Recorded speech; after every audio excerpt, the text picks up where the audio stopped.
नमस्कार।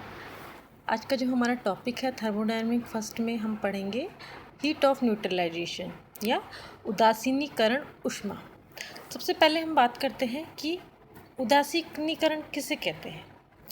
जब कोई एसिड या बेस परस्पर मिलाए जाते हैं तो वह एक दूसरे को उदासीन करके लवण व जल बनाते हैं, तो इस प्रोसेस को हम कहते हैं उदासीनीकरण या न्यूट्रलाइजेशन। और उदासीनीकरण के प्रोसेस में हमेशा हीट प्रोड्यूस होती है, जिसे हम कहते हैं हीट ऑफ न्यूट्रलाइजेशन। अगर इसकी डेफिनेशन देखें तो 1 ग्राम तुल्यांक अम्ल को 1 ग्राम तुल्यांक क्षार द्वारा तनु विलयन में उदासीन करने पे उत्पन्न ऊष्मा को उदासीनीकरण ऊष्मा या हीट ऑफ न्यूट्रलाइजेशन कहते हैं। फॉर एग्जाम्पल देख लेते हैं हम लोग यहाँ पे, जैसे HCl एक्वस HCl और एक्वस NaOH की जब रिएक्शन कराते हैं तो हमें मिलता है NaCl और वाटर, जिसकी हीट ऑफ न्यूट्रलाइजेशन की वैल्यू है -57.32 किलो जूल। एक और एग्जांपल देख लेते हैं, HCl और KOH की जो हम रिएक्शन कराते हैं तो हमें क्या मिलता है सॉल्ट के रूप में KCl plus water. Heat of neutralization की वैल्यू होती है -57.45 किलो जूल। नेक्स्ट हम बात करते हैं determination of heat of neutralization कि उदासीनीकरण ऊष्मा का निर्धारण हम किस तरह से कर सकते हैं। फर्स्ट लेते हैं हम determination of water equivalent of thermos flask. Thermos flask का जल तुल्यांक ज्ञात कर। आप लोगों को यहाँ एक थर्मस फ्लास्क दिख रहा है जिसमें हमने एक स्टीरर लगा रखा है और एक थर्मामीटर लगा रखा है। अब सबसे पहले हम बात करते हैं कि इस जो थर्मस फ्लास्क है इसमें हमने ठंडा जल ले लिया। उसका जो वेट है वो है W1 ग्राम और हमने उसका टेम्परेचर नोट करा। हमने क्या किया, थर्मस फ्लास्क लिया, उसमें जल की एक निश्चित क्वांटिटी ले ली। इसका वेट कितना है W1 ग्राम और W1 ग्राम जल का टेम्परेचर कितना है T1। अब W2 ग्राम का जल लेकर उसको हम गर्म करते हैं और इसी गर्म जल का टेम्परेचर T2। अब मिश्रण जो हमारे पास ठंडा जल था और जो हमारे पास गर्म जल है उसका टेम्परेचर नोट करते ये आता है T3।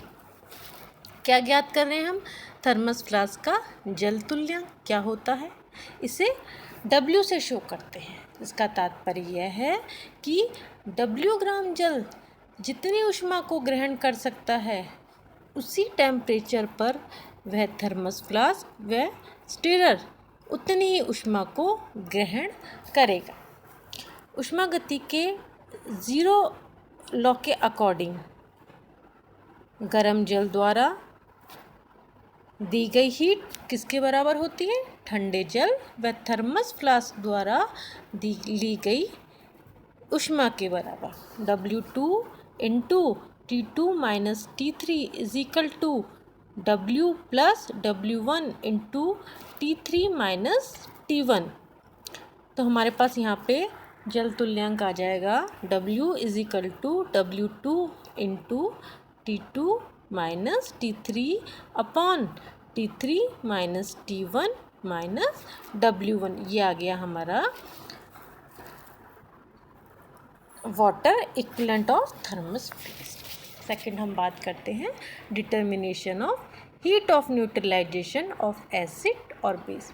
हमने क्या करा कि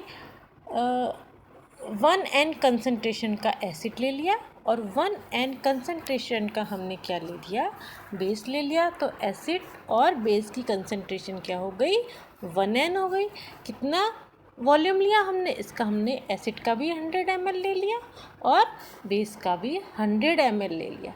अब दोनों को अलग अलग थर्मस फ्लास्क में रख देते हैं, एसिड और बेस को, और वो टेम्परेचर नोट करते हैं जब इनका टेम्परेचर सेम हो जाए। सपोज़ मान लिया वो आ गया हमारे पास T4।